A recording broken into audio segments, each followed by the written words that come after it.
দেখো বন্ধুরা, আমি কি সুন্দর লাড্ডু বানিয়ে ফেললাম ঘরে। মিহিদানার দানা, অ্যাকচুয়ালি এগুলো পাওয়া যায় না। মিহিদানার দানাটা আমার দোকান থেকে, আমি তাকে মিষ্টির কাজ করতাম, তো মিষ্টির দোকান থেকে নিয়ে আসা ছিল। ঘরে পয়লা বৈশাখের অনেক লাড্ডু ছিল, সেগুলো এখন শেষ হয়ে গেছে প্রায়।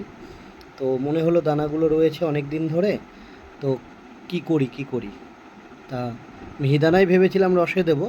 তারপরে দেখলাম না, মিহিদানা রসে দিলে রুটি দুটো দিয়ে খাওয়া যাবে না। কম বেশি লাড্ডুটা করে রাখলে দুদিন রেখে খাওয়া যাবে, আর মিহিদানাটা করলে দিনের দিনই খেতে হবে, দুদিন বেশি নষ্ট হয়ে যাবে। লাড্ডুটা করে রাখলে লাড্ডুটা কদিন থাকবে। তো দেখো কি সুন্দর তেল তেলা লাড্ডুগুলো বানিয়েছি। তো তোমাদেরকে একটু বলে দিই, আমি ভিডিওটা আগে করতে পারিনি, এখন বলে দিই।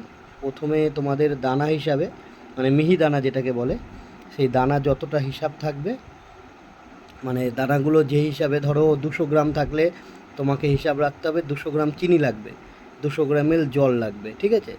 তো এইভাবেই আমরা মিহিদানা করি। লাড্ডুতে একটু জলের পরিমাণটা বেশি দিতে হয়। তো যাই হোক, একই প্রসেস হয়। তো ওই 1 কিলো যদি তোমার দানা থাকে, 1 কিলো দানাতে 1 কিলো চিনি পড়বে, 1 লিটার জল পড়বে, ঠিক আছে? এটাই আমাদের মাপ। এটা কোনো কেউ বলবে না, আমি বলে দিচ্ছি। তো তোমরা যদি বাড়িতে বানাতে পারো। প্রথমে জলটা উষ্ণ গরম হয়ে গেলে তার মধ্যে চিনি দিয়ে দেবে।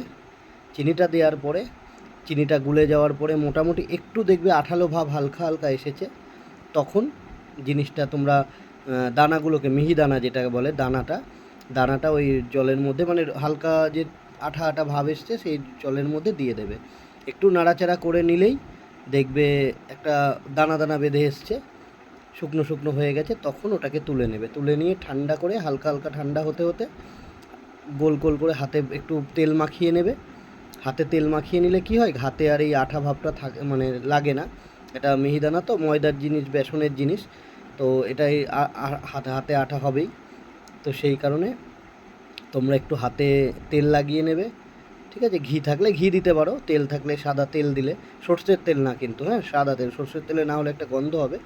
সাদা তেলটা হাতে একটু লাগিয়ে নিয়ে, তো হালকা হালকা যখন ওই, মানে মিহিদানা জল যে মিশ্রণটা যেটা তৈরি হলো, সেটা হালকা হালকা যখন ঠান্ডা হয়ে আসবে, তখন সেটাকে এরকম গোল গোল করে হাতে ঘুরিয়ে ঘুরিয়ে, রুটির যে লেচি করি আমরা, সেরকম গোল গোল করে হাতে পাকালেই এরকম গোল গোল লাড্ডু হয়ে যাবে।